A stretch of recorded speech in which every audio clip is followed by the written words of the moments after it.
मकर राशि वालों, आप सभी का स्वागत है, अभिनंदन है, वंदन है आपके अपने मकर राशि भिंड यूट्यूब चैनल में।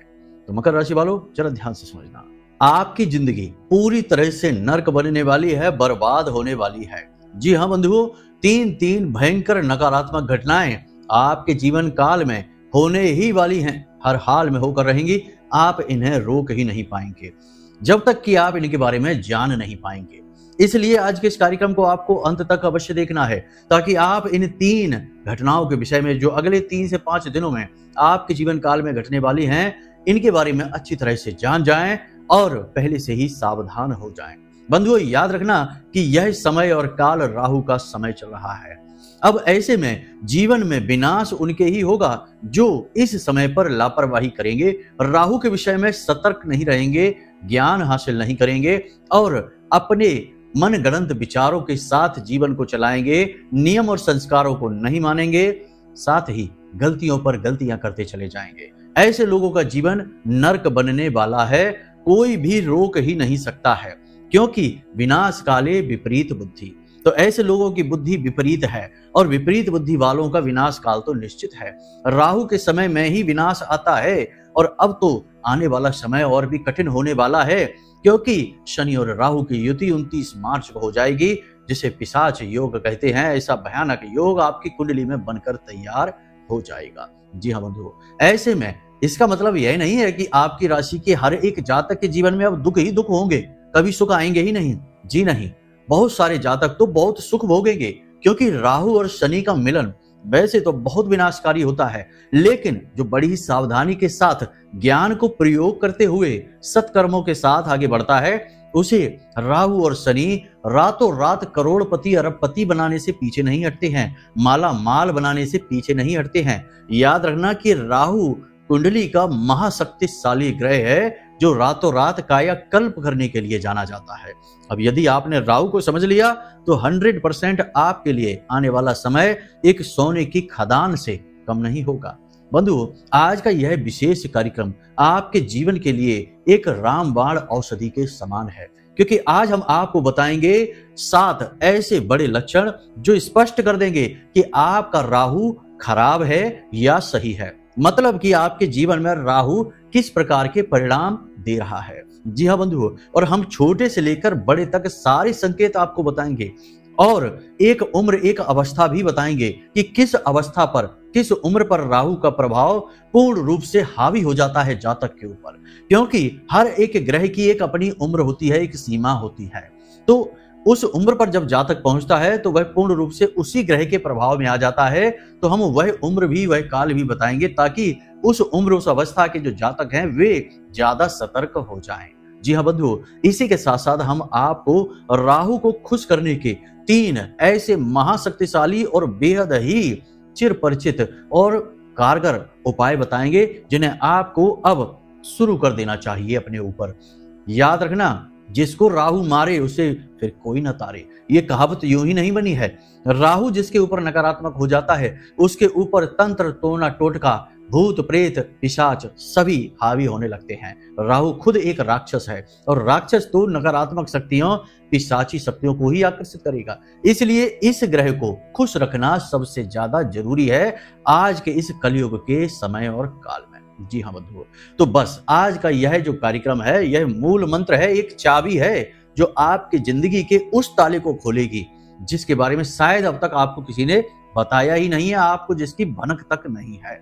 आपके हाथ में यह चाबी आज लगने वाली है और हम गारंटी के साथ कहते हैं कि जो बातें आगे अब हम आपको बताने जा रहे हैं, इन बातों को यदि आपने पूरी गंभीरता से समझ लिया और फिर इन्हें एक एक करके अपने जीवन में उतारना शुरू कर दिया, तो आने वाले 10 से 15 दिनों में आपके जीवन में एक नहीं, 2 नहीं, कई ऐसी चमत्कारी घटनाएं घटित होंगी जो आपको भी चौंका देंगी। जी हाँ बंधुओं, आपके शत्रु आपकी मदद करने के लिए उतावले होने लगेंगे, आपके सामने से हट जाएंगे। जी हाँ बंधुओं, जहां आपको पूरी तरीके से निराशा हाथ लग रही थी, वहां कामयाबी आपका स्वागत करने लगेगी। कर्जा हो, तंगी हो, नौकरी नहीं लग रही हो, परेशान हो किसी भी प्रकार से, परेशानियां अपने आप गायब होने लगेंगी। आपको खुद को आश्चर्य होने लगेगा कि ये कैसे हो रहा है, क्योंकि इन सब के पीछे कहीं ना कहीं नकारात्मक राहु ही कार्य कर रहा होगा। और आज के इस कार्यक्रम को देखने के बाद चाहे कुछ भी हो या ना हो, परंतु ये बात तो निश्चित है कि आपका राहु नकारात्मक नहीं रहने वाला है। जी हाँ बंधुओं, बड़े ही दावे के साथ हम इस बात को कह रहे हैं, क्योंकि हमने ये क्रियाएं, ये उपाय, ये तरकीबें सैकड़ों हजारों लोगों पर आजमाई हैं और इनके बड़े ही शुभ और पॉजिटिव रिजल्ट मिले हैं। तब हम आपको इतने दावे के साथ ये बात कह रहे हैं। तो बस बंधु, आपसे हम चाहेंगे यही कि हमने बड़ी मेहनत से इस कार्यक्रम को बनाया है आपके लिए। आपको इस कार्यक्रम को अंत तक देखना होगा, तभी हमारी मेहनत सफल होगी और आपके जीवन में खुशियां आएंगी, आपके चेहरे पर सच की मुस्कुराहट आएगी। अभी तो आपके चेहरे पर जो मुस्कुराहट है वह तो एक पर्दा है जो आपके दुखों को छुपाने के लिए आप प्रयोग करते हैं। जी हाँ बंधु, अपने दुख, अपनी तकलीफों को छिपाने के लिए चेहरे पर एक मुस्कुराहट लेकर आते हैं। वो मुस्कुराहट अब बदलने वाली है, सचमुच की दिल से निकलने वाली मुस्कुराहट आएगी आपके चेहरे पर, यह हमारा वादा है। तो चलिए बंधु, आज के इस महान कार्यक्रम को शुरू करते हैं महामाई को याद करते हुए। कमेंट बॉक्स में पूरे भक्ति भाव के साथ लिख डालिए, जय मां भद्रकाली कृपा करो। मां इतनी दयालु हैं कि निश्चित तौर पर आपके ऊपर कृपा करेंगी, हमें पूर्ण विश्वास है। तो चलिए बंधुओं, अब ध्यान से समझिए मूल विषय को। प्यारे मित्रों, हमारे अत्यंत प्रिय और परम पूज्य अमिताचार्य जी के पास मां बगलामुखी और मां भद्रकाली की साधनाओं का वर्षों का अनुभव है और माता रानी की इनके ऊपर पूर्ण कृपा और सिद्धि है। आचार्य जी ने अपने सटीक कुंडली विश्लेषण और श्रेष्ठतम उपायों के माध्यम से हजारों लोगों के जीवन को खुशियों से भरा है। आचार्य जी का कुंडली विश्लेषण और उपाय करवाने का तरीका इतना अद्भुत है कि जीवन के हर एक दुख और कष्ट का कारण जड़ से ही समाप्त हो जाता है। फिर समस्या चाहे जैसी भी हो, कर्जा बहुत बढ़ गया हो, व्यापार चल नहीं रहा हो, बीमारियों में आप बर्बाद हो चुके हो, रिश्तों में प्रेम समाप्त हो चुका हो, या फिर नौकरी ही ना मिल रही हो, विवाह में देरी होती हो, कैसी भी समस्या हो, इन समस्याओं का कारण क्या है, कौन सी महादशा परेशान कर रही है, कौन सा दोष लगा हुआ है, सब कुछ आचार्य जी इतना सटीक बताते हैं कि वर्षों वर्ष के दुख कुछ ही दिनों में समाप्त हो जाते हैं। अगर आपके जीवन में भी कोई ऐसी संकट की घड़ी है तो यही सही समय है जब आप पूज्य आचार्य जी के हाथों से अपनी कुंडली का विश्लेषण करवाएं और वर्षों से चल रहे दुखों और संकटों के इस चक्र से बाहर निकल जाएं। प्यारे मित्रों, अभी वीडियो में दिए गए नंबरों पर फोन करिए और अपनी कुंडली का श्रेष्ठतम आकलन करवा डालिए। जिंदगी बदलने का ये सबसे बड़ा मौका हाथ से मत जाने दीजिएगा। जय माई की, महामाई आपका कल्याण करे। सबसे पहले यह जानिए कि आपका राहु आपके लिए पॉजिटिव है या निगेटिव है। दोनों ही बातें हम यहाँ पर बताएंगे आपको, क्योंकि यहीं से इस कार्यक्रम की आधारशिला रखी जाएगी। आपका राहु यदि निगेटिव होगा, जो कि ज्यादातर लोगों के जीवन में होता ही होता है, राहु की ऐसी अनोखी और विचित्र शर्तें होती हैं जिन्हें कोई मान ही नहीं पाता है। इन्हें मानने के लिए बहुत ही मजबूत इच्छा शक्ति चाहिए। जिसके पास यह इच्छा शक्ति होती है वह तो मान जाता है, लेकिन फिर ज्ञान की कमी आ जाती है। और जिनके पास ज्ञान भी होता है, इच्छा शक्ति भी होती है, उन्हें तो राहु राजा बनाकर ही मानता है। लेकिन ऐसे लोग हजारों में एक होते हैं, क्योंकि इसके लिए गुरु चाहिए, ज्ञान चाहिए। खैर कोई बात नहीं है, आज के लिए हम आपके गुरु बन जाते हैं और आपको ज्ञान दिए देते हैं। फिर आपकी इच्छा शक्ति बताएगी कि आप राजा बनेंगे या जहां पर हैं वहीं पर पड़े रहेंगे। बंधुओं, ध्यान से समझिए, राहु आपके लिए नेगेटिव है। इस बात के संकेतों को अच्छी तरीके से समझिए। सबसे पहले आपके व्यक्तिगत संकेतों के विषय में बात करेंगे। यदि आपको डरावने सपने आ जाते हैं, पिछले 7 से 8 दिनों से ऐसा चल रहा है, पिछले 7 से 8 दिनों से ही बातों को हम लेकर चलेंगे, ज्यादा पुरानी बातों को नहीं, और फिर आगे इन बातों का जुड़ाव शनिदेव से होने जा रहा है। इसलिए पिछले 7 से 8 दिनों से कुछ बातों पर बारीकी से नजर रखिए। यदि आपको डरावने सपने आते हैं, सोते समय आप बार बार चौंक कर उठ जाते हैं, अचानक से आपकी बार बार चौंक कर डर कर नींद खुल जाती है। इसी के साथ साथ आपको नींद अब कम आने लगी है। जी हाँ, यानी कि बेशक आप थके हुए होंगे, बहुत ज्यादा थके होंगे तो नींद आ जाएगी, लेकिन अक्सर ये हो रहा है कि आपको नींद अब कम आने लगी है। शरीर में आलस्य, भारीपन रहने लगा है, सिर में आपके भारीपन रहता है, ऐसा लगता है जैसे आपका सिर बहुत भारी है, वजन आपके सिर पर रखा हुआ है और आपके विचार अब सीमित होते जा रहे हैं। उल्टे सीधे अनाप शनाप विचार तो बहुत आते हैं, लेकिन अपने काम से जुड़े हुए विचार बहुत ही कम आते हैं। इसी के साथ साथ आपके त्वचा और आपके बालों में किसी प्रकार की समस्या आने लगी है, नाखून आपके कमजोर होने लगे हैं और आंखों में भी अक्सर आपको जलन रहती है। ये सारे संकेत हैं कि आपका राहु खराब है, इसे सही करने की जरूरत है। आप आवेश में आकर कड़वे शब्द बोल जाते हैं, कुछ ऐसे काम कर जाते हैं जो बाद में आपको पछतावा होता है कि आपने क्यों कर दिया, ये काम आपको नहीं करना चाहिए था। यानी कि आपको अपने किए हुए कार्यों पर बाद में पछतावा होता है, यानी कुछ गलत आप कह जाते हैं या कर जाते हैं, अपनी वाणी से नियंत्रण आप खो देते हैं। ये सारे संकेत हैं कि आपका राहु नकारात्मक है। ये व्यक्तिगत संकेतों की बात हो रही है। अभी हम और भी कई संकेतों के बारे में बताएंगे। अगर इन संकेतों में से आधे संकेत भी आपके जीवन काल में मिल रहे हैं तो निश्चित तौर पर आप सतर्क हो जाइए, क्योंकि अगर आज आप सतर्क नहीं हुए, राहु को आपने अनुकूल नहीं किया, तो 29 तारीख के बाद जो विनाश लीलाएं प्रारंभ होगी उन्हें कोई रोक ही नहीं पाएगा, क्योंकि फिर शनिदेव के साथ राहु का मिलन बहुत ही भयंकर परिणाम लेकर आएगा। इसे पिशाच योग कहते ही इसलिए हैं क्योंकि इस योग ने किसी को नहीं छोड़ा, तो फिर आपको कैसे यह छोड़ देगा। यकीन नहीं हो तो कोई बात नहीं है, इस कार्यक्रम को यहीं छोड़ दीजिए, जाइए अपने जीवन का आनंद लीजिए। 29 मार्च के बाद आपसे चर्चा करेंगे कि क्या हाल चाल हैं आपके।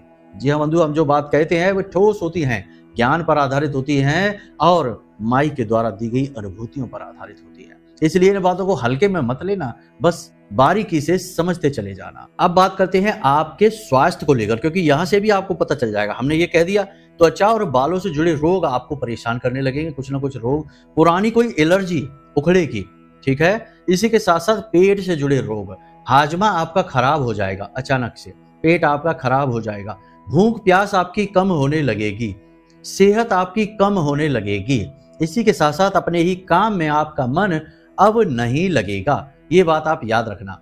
इन बातों से आपको पता चलेगा कि राहु की क्या स्थिति आपके लिए चल रही है। एक बात और हम आपको बता दें कि यदि पिछले कुछ दिनों से ऐसा हो रहा है कि शाम होते होते आपके शरीर से ऊर्जा की पूरी तरह से कमी हो जाती है, नकारात्मक विचारों से आपका मन भर जाता है, आपका कहीं भी जाने का, कुछ भी करने का मन नहीं करता है, बस आराम से लेटे रहो, थकान हावी हो जाती है, तो समझ जाइए कि राहु आपका नेगेटिव है। पेट में और आंतों में किसी प्रकार का इन्फेक्शन, किसी प्रकार की तकलीफ हो जाती है, तो राहु आपका खराब चल रहा है। ये आपके व्यक्तिगत संकेत हैं जो हमने बताए हैं। अब बात करते हैं आपके काम धंधे व्यापार को लेकर, क्योंकि यहाँ पर भी राहु का बहुत गहरा प्रभाव रहता है। तो ध्यान से समझिए, अपने ही कारोबार से रुचि समाप्त हो जाना, अपने ही कारोबार में आपकी रुचि समाप्त हो जाएगी, मन नहीं लगेगा, आपको लगेगा कि आप कहाँ किस तरीके के काम में फंस गए हैं, काश आपने ये काम कभी शुरू ही नहीं किया होता। ऐसी स्थिति, ऐसी भावनाएं आपके मन में उत्पन्न होंगी। पैसे रुपए की आवक अचानक से कम, धीमी हो जाएगी, या फिर जोरदार जबरदस्त घाटा भी आपको हो सकता है। तो ऐसी स्थिति का आपको ध्यान रखना है। पैसे को लेकर आपकी परेशानियां बढ़ने लगेगी, पैसा आपका हर जगह अटकने लगेगा। जिनकी आप मदद कर देंगे वो भी आपको पैसे वापस नहीं करेंगे, आपकी उधारी बाजार में ज्यादा अटक जाएगी, पैसे आपके हर जगह फंसने, अटकने, उलझने लगेंगे। ये स्थिति व्यापार की होगी। साथ ही आपकी बनाई हुई योजनाएं असफल होती आपको दिखाई देगी। व्यापार में स्थिति ऐसी लगेगी कि आज बंद हुआ कि कब बंद हुआ, इस तरीके की स्थिति व्यापार में आ जाएगी। समझ जाना आपका राहु खराब है। एक और विशेष बात कि जब भी आप अपने काम धंधे व्यापार पर जाएंगे तो जाते ही आपका मनोबल डाउन हो जाएगा। जैसे ही आप अपनी गद्दी पर, अपनी दुकान पर, अपने व्यापार पर जाकर बैठेंगे, वैसे ही जाते ही तुरंत आपका मनोबल नीचे आ जाएगा। पहले चाहे भले ही आप जोश में भरे हों, लेकिन अब जैसे ही आप अपने काम पर पहुंचेंगे, आपको निराशा घेर लेगी, अनजाने डर भय सताने लगेंगे और काम को लेकर आपके मन में बहुत ही असुरक्षा की भावना घर करने लगेगी। ये विचार आपके मन में आते हैं कि नहीं आते, हमें बताना जरूर कमेंट करके, और फिर सतर्क हो जाना, उपाय कर लेना जो हम आपको बताने वाले हैं। अब कुछ छोटी छोटी सी बातें और भी हैं, जैसे कि पिछले 5 से 7 दिनों से आप किसी न किसी कार्य में असफल हुए हैं, एक बार या इससे ज्यादा असफल हुए हैं। ये असफलता आपके लिए नकारात्मकता का कार्य करेगी, आपके मनोबल को खराब कर देगी। दुष्ट मित्रों से, यानी ऐसे दोस्त यार जो बहुत ही नकारात्मक है, गलत कार्य करते रहते हैं, ऐसे मित्रों से आपकी नजदीकी बढ़ने लगेगी। अचानक ही ये मित्र आपको घेरने लगेंगे, आपके आसपास घूमने लगेंगे और आपको अपने कार्यों की ओर खींचने लगेंगे। आपका मन भी इनकी ओर आकर्षित होने लगेगा। पत्नी के साथ आपका विवाद बढ़ने लगेगा, पत्नी की सेहत भी खराब हो सकती है। विवाद झगड़ा पत्नी के साथ हो सकता है, तनाव की स्थिति बन सकती है। जी हाँ बंधुओं, तो इन संकेतों से आप आसानी से समझ जाएंगे कि आपका राहु नकारात्मक है, आपके लिए शुभ फल देने वाला नहीं है। कुछ और भी संकेत हैं, जैसे कि बिना बात के लोगों से झगड़ा हो जाना, आपकी अच्छी भली बात का लोग उल्टा सीधा मतलब निकालना, आपके अपने ही अचानक से आपके विरोधी बन जाना। पिछले 5 से 7 दिनों से ऐसा आपने देखा होगा। अपनों का ही एक अजीबोगरीब चेहरा, अजीबोगरीब व्यवहार आपको देखने को मिलेगा, जो आपको चौंका देगा। आपको उम्मीद नहीं होगी किसी अपने से, जो वो करेगा, जो वो कहेगा, उसे सुनकर आपको आश्चर्य होगा, आपको दुख भी होगा। तो ये सारे संकेत हैं जो बताते हैं कि आपका राहु खराब है। अब आपको क्या करना है कि आपका राहु पॉजिटिव हो जाए, क्योंकि यहां से तो पता चल गया कि आपका राहु नेगेटिव है, जो कि हम कह दें कि अधिकतर लोगों का 99% लोगों का राहु आज के समय में खराब ही चल रहा है। इसका प्रमाण यह है कि चाहे कोई कितना ही धन कमा ले, कितनी ही संपत्ति कमा ले, कितने ही रिश्ते नातों से क्यों ना घिरा बैठा हो, तब भी ना तो उसके रिश्तों में बात बनती है, ना ही धन से वह सुखी हो पाता है, ना ही सुख सुविधाओं का वह आनंद ले पाता है। सब कुछ होते हुए भी लोग बिल्कुल निर्धन और कंगालों की तरह जीवन जी रहे हैं। किसी भी चीज का उन्हें सुख मिल नहीं पा रहा है, रिश्तों का भी सुख नहीं है और धन दौलत का भी। और जिनके पास नहीं है वे तो इसी के लिए दुखी हैं कि भाई उनके पास कुछ है नहीं, जिनके पास है वे भी दुखी चल रहे हैं। ऐसा इसीलिए है क्योंकि राहु ने मति पर पर्दा डाल रखा है। राहु एक मायावी ग्रह है और इसने ऐसी माया का जाल बुन रखा है कि हर स्थिति में जातक को दुखी ही रहना होगा। बस ये स्थिति समझ लीजिए आप। अब जबकि यह स्पष्ट हो चुका है कि राहु आपका नकारात्मक है, तो अब इसे पॉजिटिव करना है, यह आपको समझना है। तो 2-3 बातें हैं, इन्हें आप ध्यान से समझिए। पहली चीज यह है कि काला, नीला और स्लेटी 3 रंग ऐसे होते हैं, ग्रे कलर कहते हैं जिसको। ये 3 रंग आपको अपने आप से दूर रखने हैं। इनके वस्त्र तो आपको भूलकर भी नहीं पहनने हैं, इन रंगों से आपको दूर ही रहना है। ऐसे रंग के वाहन नहीं चलाने आपको, ऐसे रंग के वस्त्र नहीं पहनने हैं, उपकरण ऐसे रंग के प्रयोग नहीं करने हैं। ठीक है, इन रंगों से जुड़ी हुई चीजों को आप मंदिर में जाकर दान अवश्य करें, यह बहुत अधिक आवश्यक है। खास तौर से शिव मंदिर में, भोलेनाथ के मंदिर में जाकर दान करें, आपको बहुत अच्छे परिणाम मिलेंगे। ये क्रिया है, छोटी सी क्रिया नहीं है, ये सावधानी है। खास बात यह है कि आप अपनी घड़ी किसी को भी दान में ना दें, ना ही गिफ्ट में दें, ना ही खरीद कर कोई घड़ी किसी को गिफ्ट में दें, ना ही कैलेंडर दें, ना ही कोई किताब दें, और ना ही पेंसिल जो पेन होती है किसी को भी दें। इसी के साथ साथ किसी से भी ये सारी चीजें आपको लेनी भी नहीं है। ठीक है, क्योंकि उसका राहु आपकी तरफ आ जाएगा। अच्छा है कि बुरा है पता नहीं, तो ऐसी गलती करनी ही नहीं है। तो ये चीजें ना तो आपको देनी है, ना ही आपको लेनी है। दूसरी चीज ये हो गई। तीसरी चीज सबसे बड़ी कि एक घड़ी खरीदिए जल्द से जल्द। आज आप इस कार्यक्रम को देख रहे हैं तो कल खरीद लें जाके, एक घड़ी खरीदिए। घड़ी आपको देखनी है कि गोल होनी चाहिए, चौकोर नहीं। ठीक है, गोल डायल की घड़ी जो दीवार पे लगाने वाली होती है, ऐसी घड़ी खरीदिए और उसे जाकर किसी मंदिर में दान कर दीजिए। जी हाँ बंधुओं, अब वह मंदिर हनुमान जी का हो तो सर्वोत्तम है, भोलेनाथ का मंदिर होगा तब भी वैसी ही बात रहेगी। कोशिश आपको यह करनी है कि अधिक से अधिक लोग उस घड़ी की तरफ देखें, ऐसी जगह पर आपको वह घड़ी लगानी है। मंदिर का जो स्टाफ है, जो पुजारी लोग हैं, जो सहायक हैं मंदिर में, उनसे आप चर्चा कर लें और उनसे आप कह दें कि हम यह घड़ी ऐसे लगाना चाहते हैं। तो अगर ऐसी जगह घड़ी लगा दे कि ज्यादा से ज्यादा लोग उस घड़ी को देखेंगे, उतना ही आपका राहु अच्छा होता चला जाएगा, पॉजिटिव होता चला जाएगा। तो ये घड़ी दान करने का मंदिर में बहुत ही अच्छा उपाय है। एक क्रिया और जो हम हर बार आपको बताते हैं कि किसी एक आंख वाले भिखारी को मंदिर में जाना और देखना। आपका भाग्य यदि अच्छा होगा तो आपको ऐसा भिखारी अवश्य मिल जाएगा जिसकी एक आंख होगी, एक आंख खराब होगी, एक आंख सही होगी। ऐसे भिखारी को आपको अन्न और धन दान करना है। काले रंग की कोई वस्तु दान कर देनी है, कोई कपड़ा दान कर देना, कोई टॉवल दान कर देना, कुछ भी जो भी आपको ठीक लगे दान कर देना, कोई स्ट्रॉल वगैरह दान कर देना, काले रंग की कोई भी वस्तु आप दान कर देना। बस इतना सा आपको करना है। अब बताते हैं, ये तो छोटी छोटी सी क्रियाएं हैं, इनसे आपका राहु पॉजिटिव हो जाएगा, कितना ही नेगेटिव क्यों ना हो। लेकिन यदि बाधा बहुत लंबे समय से चली आ रही है, क्योंकि परेशानी का पता नहीं कि कब से चल रही है, लंबे समय से बाधा चली आ रही है, तो इसके लिए कुछ बड़े उपाय आपको करने होंगे। तो अब ध्यान से सुनिए, 2 ऐसे महाशक्तिशाली उपाय बता रहे हैं जिन्हें आपको कल से ही करना शुरू कर देना चाहिए। पहला, इस उपाय को करने के लिए किसी दिन विशेष की आवश्यकता नहीं है, ठीक है, किसी भी दिन आप कर सकते हैं। तो ध्यान से सुनिए, काले रंग का आपको एक कपड़ा लेना है, उसमें आपको काले तिल डालने हैं, ज्यादा नहीं, 1 मुट्ठी डालिए। उसके बाद 1 मुट्ठी काली दाल डालनी है, कोई भी काली दाल आप डाल सकते हैं। उसके बाद आपको एक लोहे का छल्ला उसमें डालना है। उसके बाद काले रंग के धागे से उसकी पोटली बना लेनी है, ठीक है। काले रंग का कपड़ा है, उसके अंदर तिल है काले, दाल है काली और एक लोहे का छल्ला है और काले धागे से ही उसकी पोटली बना ली है। अब गांठ नहीं बांधनी है, केवल धागा लपेट देना है। जाकर इस पोटली को किसी भैरव मंदिर में दान कर दीजिए। जी हाँ बंधुओं, किसी भी भैरव मंदिर में जाकर आप दान कर दीजिए, चमत्कार ही हो जाएगा। गजब का उपाय है। आज आप इस उपाय को करिए, कल ही इसका परिणाम देखिए, तुरंत। आज ही उपाय करिए, कल ही इसका रिजल्ट तुरंत दिखेगा। कुछ ना कुछ ऐसा हो जाएगा जो यह एहसास करा देगा कि यह उपाय का परिणाम है। बहुत ही अच्छा उपाय है। अब यदि भैरव मंदिर नहीं है तो क्या करें, क्योंकि बहुत सारे लोग कल ही फोन करके पूछेंगे कि गुरुजी भैरव मंदिर नहीं है तो क्या करें। तो किसी बहते हुए जल में प्रवाहित करना है, बहते हुए जल में, नदी हो कोई, ठीक है, बहते हुए जल में प्रवाहित कर दें। लेकिन बहते हुए जल में प्रवाहित करते समय कोई आपको देख ना पाए, ये बड़ी समस्या है। जी हाँ, कोई भी आपको देख ना पाए, देखते ही यह उपाय खंडित हो जाएगा। तो देखें कि रात्रि के समय चले जाएं, सर्वोत्तम रहेगा, या किसी ऐसी नदी पर जाएं जहां लोग नहीं रहते हो, कम रहते हो, तो कोई आपको देख नहीं पाएगा।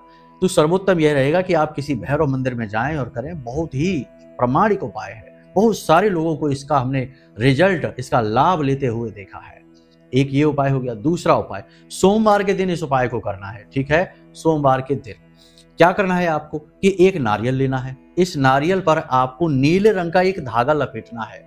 धागा आपकी लंबाई के बराबर का होना चाहिए, आपके सिर से लेकर आपके पैर के नाखून तक की लंबाई का होना चाहिए। इस धागे में आपको 7 गांठें थोड़ी थोड़ी दूरी पर लगा देनी है, 7 गांठें लगानी है और नारियल के ऊपर इसे लपेट देना है। धागे पर आपको सरसों का तेल भी लगा देना है, ये याद रखना। सरसों के तेल में ही डुबा दें इस धागे को, फिर इसे आप लपेट दें। इसके बाद इस धागे को अपने सिर के ऊपर से एंटी क्लॉकवाइज, यानी घड़ी की उल्टी दिशा में सिर के ऊपर से 7 बार फिराना है।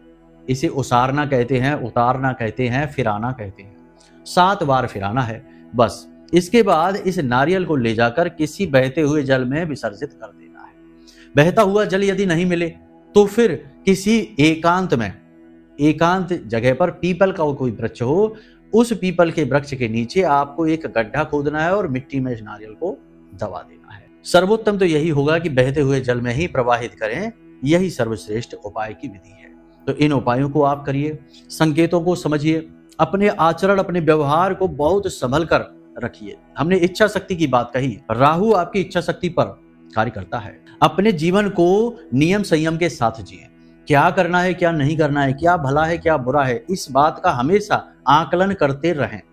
गलत लोगों की संगत में ना जाएं, गलत बातें ना करें, गलत विचार मन में लेकर ना आए, गलत चित्र न देखें, गलत विचार न करें, गलत शब्द न बोलें, क्योंकि राहु की आराध्य देवी सरस्वती हैं और सरस्वती माता जो है वो आपकी जिह्वा पर, आपकी जीभ पर निवास करती हैं।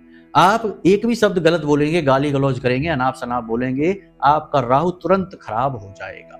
तो गलत ना बोलें। यदि गलत बोल भी लेते हैं, बाई मिस्टेक अगर कुछ हो जाता है, गलती से गलत बोल भी जाता है, तो इसके लिए अपने दाहिने कान को स्पर्श करके क्षमा याचना कर लें। राहु से क्षमा कर ले या मां सरस्वती से क्षमा कर लें। पुरुष अपने दाहिने कान को छुएं और महिलाएं अपने बाएं कान को छुएं। दाहिना कान पुरुष का और महिला का बायां कान शास्त्रों में पवित्र माना गया है। जनेऊ धारण किए हुए व्यक्ति भी अपने दाहिने कान पर ही जनेऊ को लपेटते हैं 3 बार जब शौच के लिए जाते हैं। तो ये विधि है। तो दाहिने कान को पकड़ के माता सरस्वती से क्षमा मांग सकते हैं, तो ये आपका दोष वहीं के वहीं निरस्त हो जाता है।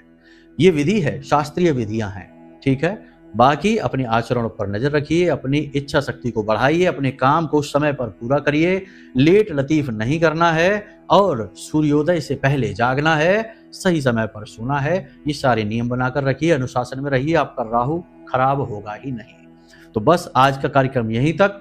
यदि कोई मन में प्रश्न उठे या कुंडली विश्लेषण कराना है या फिर नवरात्रि की 9 दिन की विशेष पूजा महानुष्ठान में भाग लेना है, तो सारी जानकारी के लिए नंबर हमने वीडियो में दे रखे हैं। इन नंबरों पर फोन करिए, सारी जानकारी प्राप्त कर लीजिए और लाभ ले लीजिए, जीवन को बदल डालिए। तो चलिए बंधु, आज के इस कार्यक्रम को यहीं पर विराम देते हैं। हमेशा हंसते रहिए, मुस्कुराते रहिए, सकारात्मक रहिए। महामाई पर, जगत माँ, ब्रह्मांड माँ पर अपनी आस्था और विश्वास बनाकर रखिए, क्योंकि आपका उद्धार तो माँ ही करेंगी। प्रेम से बोलिए जय माई की। महामाई आपका कल्याण करेंगी। धन्यवाद। हमारे प्रिय और परम पूज्य आचार्य जी ने अपनी साधनाओं के अनुभवों पर आधारित शक्तिशाली उपाय और क्रियाओं के माध्यम से हजारों लोगों के जीवन को पूरी तरह से बदला है। आचार्य जी के द्वारा बताया गया हर एक उपाय इतना सटीक और कारगर होता है कि जो भी इसे पूरे भाव के साथ कर लेता है, उसे साक्षात महामाई की कृपा और आशीर्वाद प्राप्त हो जाती है। इसलिए निसंकोच इन उपायों को पूरे भाव के साथ करिए, आपका कल्याण होगा। जय माई की।